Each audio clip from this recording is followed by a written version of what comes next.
नमस्कार, खबर समय जगत में आपका स्वागत है। मैं हर्षिता जौहरी। आई नजर डालते हैं देश प्रदेश से जुड़ी तमाम खबरों। भोपाल लॉकडाउन का समाज और देश द्वारा अनुशासित ढंग से पालन किया गया। यह किसी कानून व्यवस्था से संभव नहीं था। इस पर समय जगत समूह के प्रधान संपादक अशोक त्रिपाठी जी ने कहा कि इससे यह बात उभर कर आई है कि देश प्रदूषण मुक्त हुआ है। जिस गंगा, जमुना और अन्य नदियों के लिए हमने प्रत्येक वर्ष में हजारों करोड़ों रुपए प्रदूषण मुक्त करने के लिए खर्च किए हैं, फिर भी यह नदियां स्वच्छ नहीं हो पाई थीं, वह लॉकडाउन के पीरियड में स्वच्छ हो गई हैं। लॉकडाउन के परिप्रेक्ष्य में महत्वपूर्ण पक्ष यह है, जिसको कहते हैं ना कि प्रकृति न्याय करती है, प्रकृति अपनी सुरक्षा स्वयं करती है। यह तो एक अलग बात था कि इस भयावह महामारी या संक्रमण के कारण लॉकडाउन किया गया और जिस प्रकार के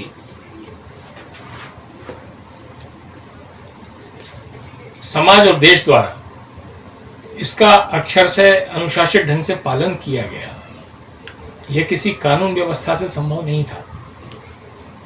इससे बात उभर कर आई कि जिन गंगा, जमुना और अन्य नदियों के लिए प्रत्येक वर्ष में हजारों करोड़ रुपए प्रदूषण मुक्त करने पर खर्च किए जाते हैं और वो कितनी हुई, कहाँ हुई, उसको शायद 1 या 2% भी उसका आकलन नहीं हो सका है।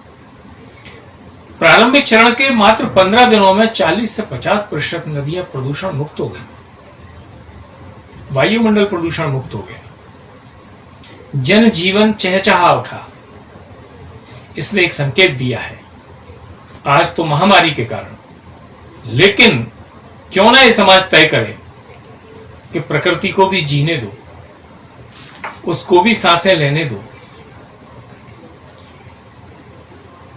साल के 52 सप्ताह में 50 सप्ताह मनुष्य के, लेकिन 2 सप्ताह तो प्रकृति और जीव जगत को दो।